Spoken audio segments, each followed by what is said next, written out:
calculations we do on data are called statistics. And we've already looked at some statistics. Count. That's what we call N, the total number in the sample. We've looked at minimum, maximum, range. Next thing, we're going to move on to our measures of center.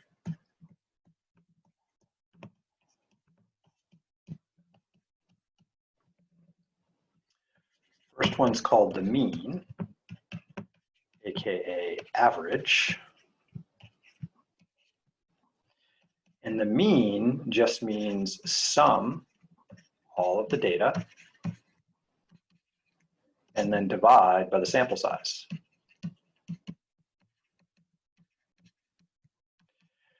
In math, sum gets this Greek sigma right here, and then x is some data value. So you'll often see sum the x's, divide by n the sample size. If we are talking about a sample,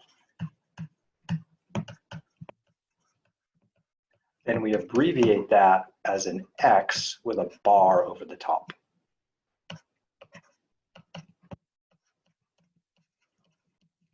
So if you see an x with a bar over the top, that means the sample mean. If you see an x all by itself, like right here, that's just some data value. And remember, n is the count, which is the sample size.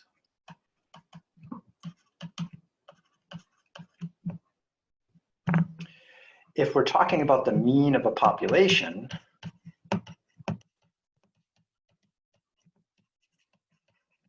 then the symbol we use is this Greek letter mu. It looks kind of like a cross between an M and a U.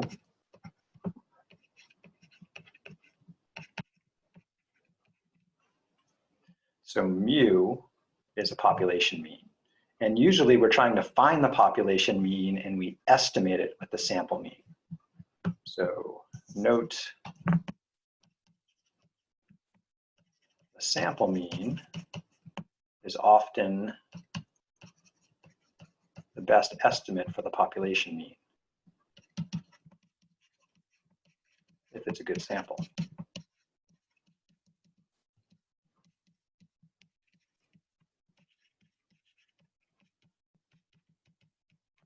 Calculate some means in a second. In general, we do not want to do this by hand. We just plug it into a computer and the computer can do it. So we'll look at it in StatKey and we'll look at it in Google Sheets. Next measure of center, oops, wrong button. Median. And its middle value when the data is in order.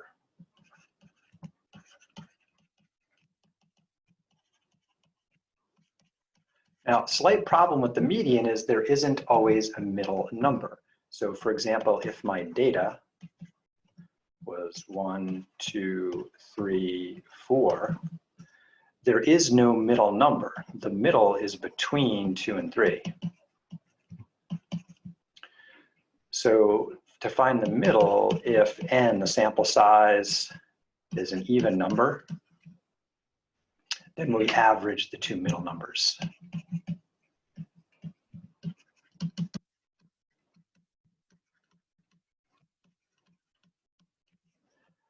So the median for this data set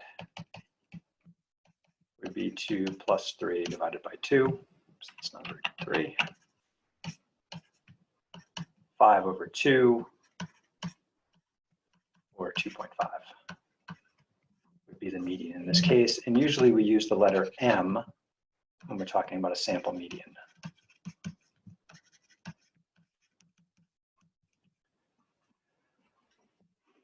And the median marks the place where 50% of the data is below that point, 50% of the data is above that point. So this median is also what's known as the 50th percentile.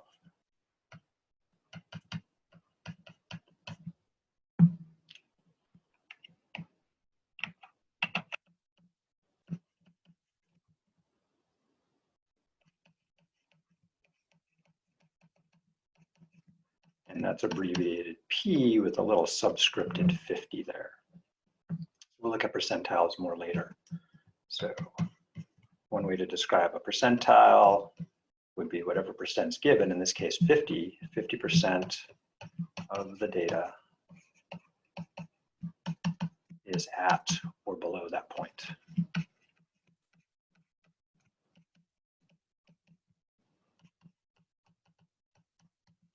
So I just want to go back and look at some of the data sets we were playing around with and look at the mean and the median and how they're alike and how they're different. So let's first take a look at life expectancy. That's the last one I graphed here. And so over here, let's move this over just a wee bit there. And then we're going to calculate the mean and the median. So the mean on a spreadsheet is the average. So if I start typing average, Google says, hey, you want average? Yep. And then select the data. So I can just, oops, I don't want the title. Down to the bottom of the list.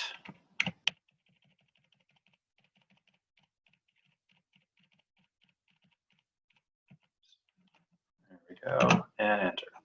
Oops, no, I do not want to autofill. Thank you very much. Okay, so I'm getting 72.46. The usual rule about rounding is go one more place than the data. So my data has to the nearest 10th. So I would round this to the nearest 100th. Median is just the median command, and then highlight the data.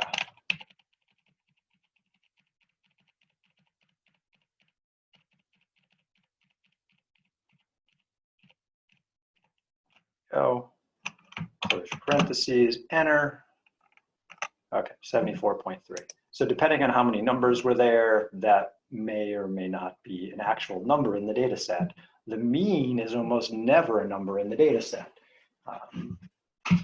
72.46 is not a number in here, but that's the balancing point of the data. So I'm just going to add that in. Let's get to the right page. So what I want to do is I want to look at those graphically. So here's my life expectancy. And let's grab those numbers and see where they are on the graph. Add to current, yes. So just cleaning this up a little bit. Erase that line. Let's say the mean, 72.46. This boundary is 72.5, so the mean is just on the edge of this column right here. So that's my X bar. And then the median, in this case, 74.3, that would be more over here-ish. That was 75. So 74.3, I'm thinking is about right here. That's M, the median. So notice the mean is a little less than the median here. So just point that out explicitly. X bar is less than M, the median. Let's do that for another set of numbers and talk about why the mean and the median end up on different sides of each other in a moment. Death rates.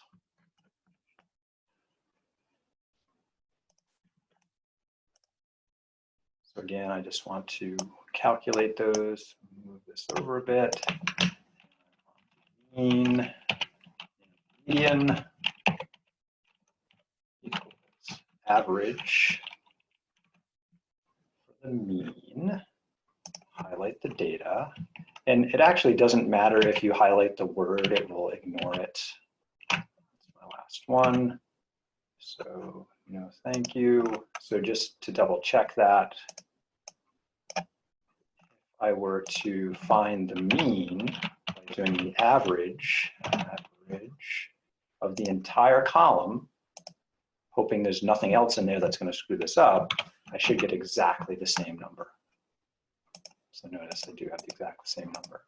So if you're sure there's nothing else in the column besides the title and then the numbers you want, you can just highlight the whole column instead of searching for the bottom. Median works the same way, but we use the median command. Always start with equals, highlight your data. Okay, so here we have a slightly different pair of numbers. This time we have a mean that's greater than the median. Let's graph those on the histogram. Oops, wrong place.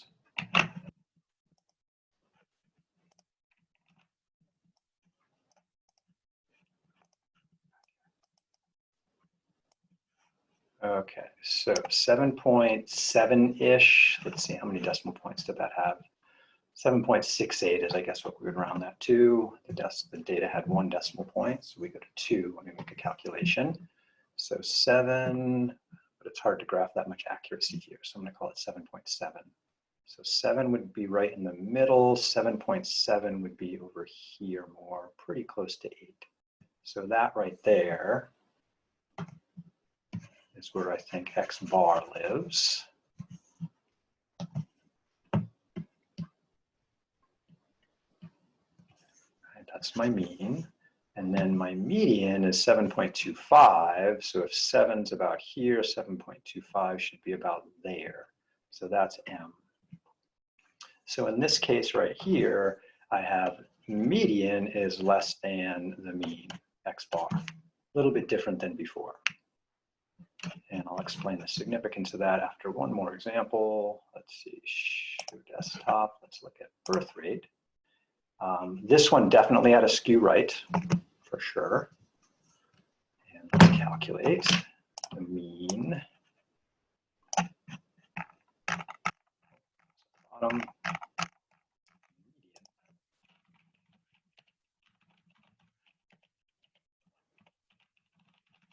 Average birth rate.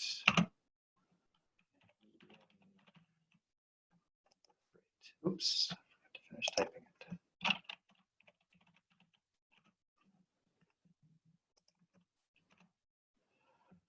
20 versus 17, and again, there's 1 decimal place here, so it would be appropriate to round this to 2 decimal places. The usual rounding rule for statistics. I should have done that here too. If anyone needs a copy of this sheet, just let me know if you don't already have it. All right, so put those in, see where they graph.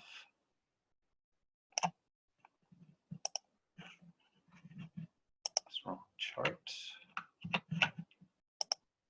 Right there.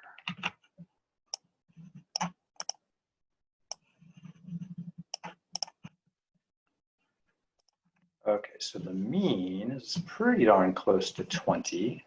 So we'll put a mark here. That's X bar. And then the median, 17.85.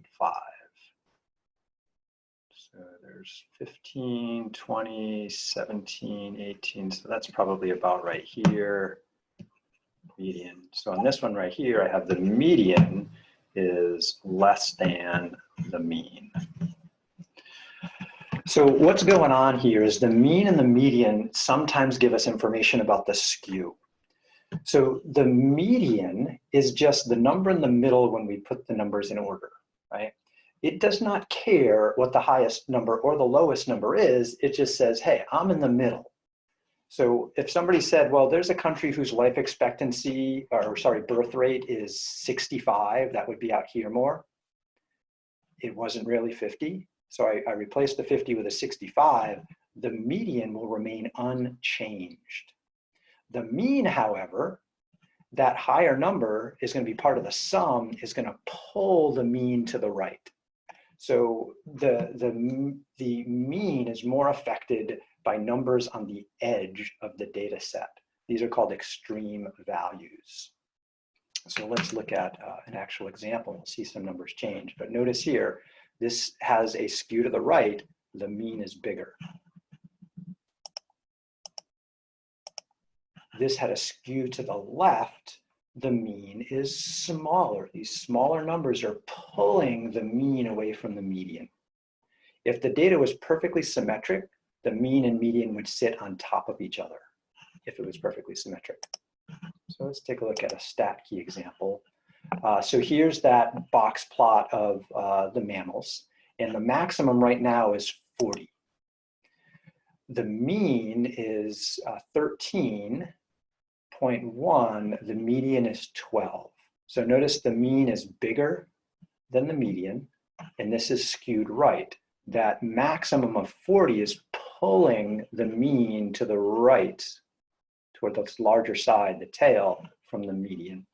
If I were to change that 40 to a bigger number, I should expect the mean to get further to the right of the median.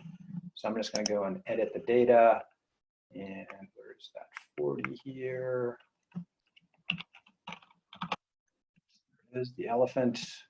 So what if instead of 40, I made that like 60?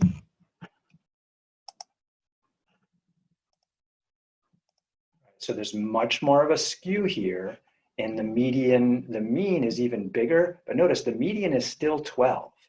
It doesn't matter what I call that bigger number, whether it's 40 or 60 or 100.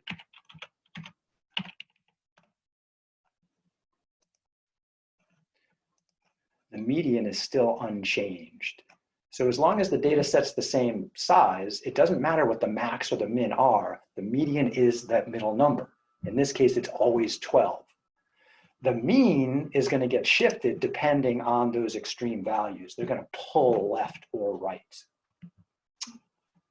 So that's important to note.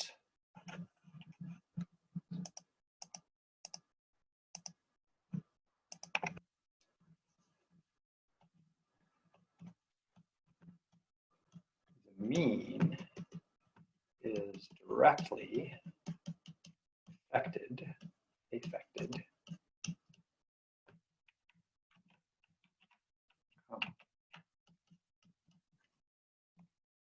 by extreme values.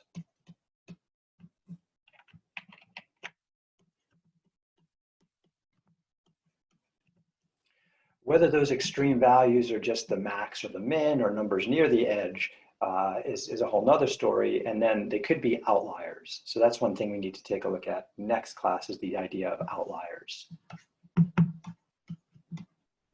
Sometimes extremities, endpoints,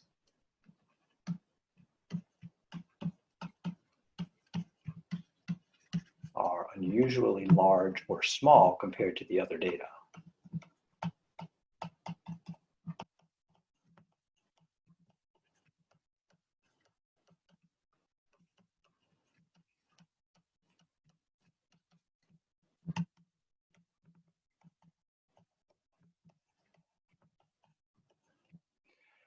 When we have something like that happen, they are known as outliers.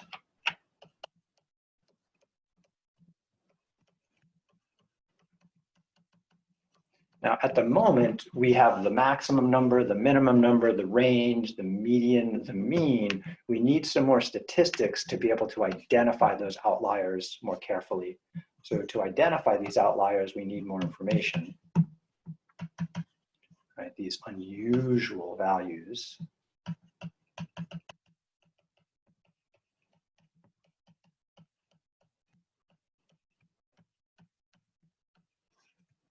So we need information about the spread of the data. So far, we only have one measure of spread, the range. So up next for us, measures of spread, standard deviation,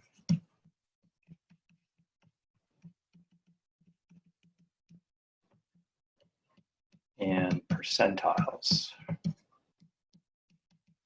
So with percentiles and standard deviations, we can give a technique to say whether a number is unusual compared to all of the other numbers. So for example, looking back at the data set of mammals, let's reset this to where it was. Is the elephant really far enough from the other ones to say, hey, that's just weird compared to all these other mammals? We need to investigate why this is so high. But it could be, well, it's high, but not too high. That's not that unusual compared to the rest of them. So we're going to put a way to measure that. So by looking at this data set, the elephant seems pretty far from everybody else. So I could say, yeah, it might be an outlier. But next class, I'll give you a way to say, yep, it's definitely an outlier, or no, it's high, but not too high. All right, so we are out of time for fun with math today. We will finish up the rest of this week's material, sections 2.3 and 2.4. So right now, we've gone over section 2.2 in a good amount of detail. This stuff will come up again when we do sections 2.3 and 2.4 in the next class. Take care, have a good day, do good math. See you in the future. If you have any questions, feel free to hang out and ask.